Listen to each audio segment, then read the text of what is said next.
I have played over 10 hours of Kingdom Come Deliverance 2 thanks to an early code from PlayOn, and I have absolutely fallen in love with this beautiful and very unique RPG. There's a ton of depth to it as well, with deep conversation and role-playing mechanics, engaging side activities like blacksmithing and alchemy, and a very unique take on melee combat. It certainly won't be everyone's cup of tea though, so let me take you through my experience, of course without story spoilers. Just like the first game, you will be playing as Henry of Skalitz, who was raised a blacksmith's son and found his way into a more adventurous life after his village was burned down as a consequence of the ongoing war in Czechia. In case you didn't know, Kingdom Come is heavily inspired by medieval history, as it takes place in the early 15th century in what we now know as the Czech Republic, where war raged for the throne of the kingdom. And you play an important part in this war, as Henry is no common peasant anymore and is sent on an important mission to deliver a message from one noble lord to another in the hopes of securing an alliance. Things sadly don't go as planned, and very quickly you find yourself without your gear and without the message you were supposed to deliver, which marks the real start of your big adventure. And I have to say, even in these early moments, the characters absolutely shine as one of the highlights of the game. The dialogue and friendship between Henry and returning favorite Hans Capon is endearing, their banter funny, and they feel like very believable characters, including some very apparent flaws that get them both into trouble. And while those are the two standouts in the early hours, I've already met my fair share of other interesting and sometimes slightly deranged people that have interesting quests and stories tied to them. It also helps that the game looks absolutely beautiful, from the environments to the character models and facial animations. And this makes it easy to immerse yourself in 15th century Europe when just walking around. And while I have mostly seen woodland paths and small towns in my playthrough so far, they haven't lost their charm even after 10 hours. And while you do see Henry in third person during conversations and cutscenes, the rest of the game takes place in first person, and this especially lends a very unique twist to melee combat that you really only see in the KCD games. As soon as you draw your weapon and enter melee combat, you'll lock onto one enemy, and a HUD element will show up that allows you to pick from which direction you want to swing by using the right stick or your mouse. It's been simplified slightly when compared to the first game, as instead of having to pick between low and high attacks from either side, you now simply pick if you want to strike from the left, the right, or from above, or perform a piercing stab by pointing the stick down. You of course don't pick a direction for show, as you can see where an enemy is holding their weapon, so you can either attack from the opposite side to try and slip past their guard, or match their movements to parry an incoming strike and counter with a riposte. On top of that, you have combos that require you to chain certain directional inputs together, so one attack from the top, one from the right, and then one from the left, for example. And you can learn more by finding experienced fighters who are willing to part with some knowledge in trade for cold hard cash. You'll also need money to buy new equipment or upkeep your current items, as gear has durability and can wear out if you use it too much. The type of armor and weapon you're wielding also matter, as a blade won't do as much damage to an opponent in full plate armor as a blunt weapon, for example. But it goes even further than that, as you can use grindstones to sharpen your blades to make them more effective, or even learn to craft your own weapons at a blacksmith. When it comes to armor, you also want to take into consideration if you want to sneak or not, as heavier armor also makes a lot more noise, meaning it's less effective when you want to keep quiet. Luckily, Kingdom Come Deliverance 2 has added a loadout system that allows you to save up to 3 custom weapon and outfit loadouts that you can swap between on the fly. So if you want to swap to something lighter to avoid roadside bandits during the night, you can. Or swap out of your bloody combat outfit before talking to an important NPC, because yes, that matters too. Where most games would give you a skill like persuasion and have you make a check based on that, KCD offers a way more in-depth system that offers several options to persuade someone. You can talk sense into them, threaten them, or sometimes outright lie to them, and you have scores for each different type of persuasion to determine your success. But there are other factors that play an even bigger role, like the way you look or who you're talking to. Claiming authority over someone who is clearly in a higher position than you is generally a bad idea, but threatening someone who is physically weaker than you will often work, even if your score is not that high. And even better if you do so covered in blood, as this makes you extra intimidating, especially to people who may not be that willing to fight you. Being covered in blood, of course, has the exact opposite effect when you're trying to pass as a noble, so as I said, the way you look is really important. And by the way, a quick like would be awesome, and subscribe for more spoiler-free content on KCD too. And in it's good that conversations and other activities are so engaging because at least in the early parts, Kingdom Come 2 is not a combat heavy game. Of course, combat intensity always picks up in the later game, and I know there are sword fighting tournaments that become available once you reach the big city, but in the early hours you'll also spend a lot of time working on alchemy and blacksmithing to make some money, exploring the woods for ingredients, and conversing with town people to learn about quests or interesting spots to visit on the map. So don't go into this game expecting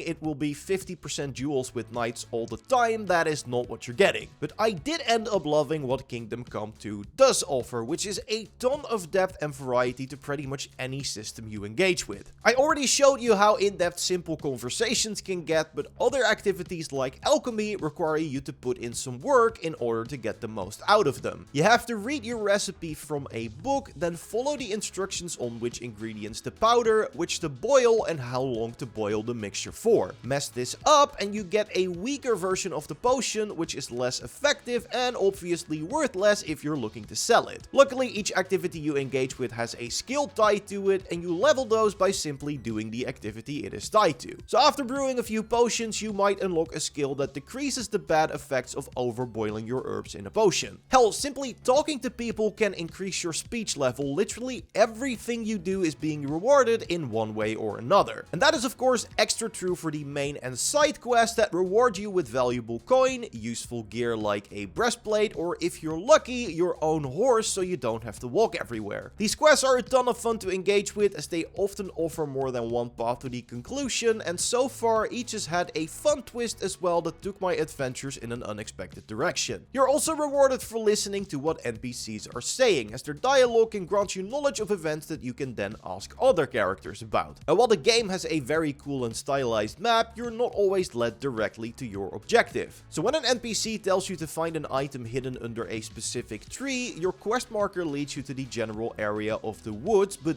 you have to look for the tree going off the description you were given. Now I find this stuff to be super engaging. It helps to immerse you in the world even more, but it does require you to give the game your full attention when playing it. Because again, I don't think Kingdom Come Deliverance 2 is a game for everyone. After an exciting intro, the rest of the game's opening is a pretty slow burn, mostly because you have to learn about all of the complex mechanics in play. That also means it is wise to fully read and comprehend the often multi-paged explanations to these mechanics, in a time where I feel a lot of us have gotten kind of allergic to any kind of tutorial messages. And while the game does a lot to explain the relevant plot points of the first game, you're missing out on a lot of context if you did not play it, especially when it comes to the returning characters. That being said, if you are prepared to meet the game on its terms, take the time to learn about the mechanics, listen to what the NPCs tell you, and get accustomed to the combat, there is nothing quite like it. The only part of the game I am still a bit mixed on is the performance. To be clear, there's nothing that has been ruining my experience so far. I've had no crashes and no game or quest breaking bugs either. All that has been very good. But there are noticeable instances of texture pop-ins, issues with flickering and shadows, and situations where the frames would drop, although these were very few and far between. That being said, that has been my experience on the PS5 Pro, so depending on your system of choice, your mileage may vary. There is a day one patch already in the works, with some of the issues I noticed already being addressed, but it's hard to say if those will resolve all the issues. If you have any questions about the game, drop them in the comments and I will do my best to answer them. Subscribe for way more content on the game, including tips and tricks around launch. A like would be awesome, and check out our video about more big games coming in 2025 by clicking on the screen. I will see you in the next one. Goodbye.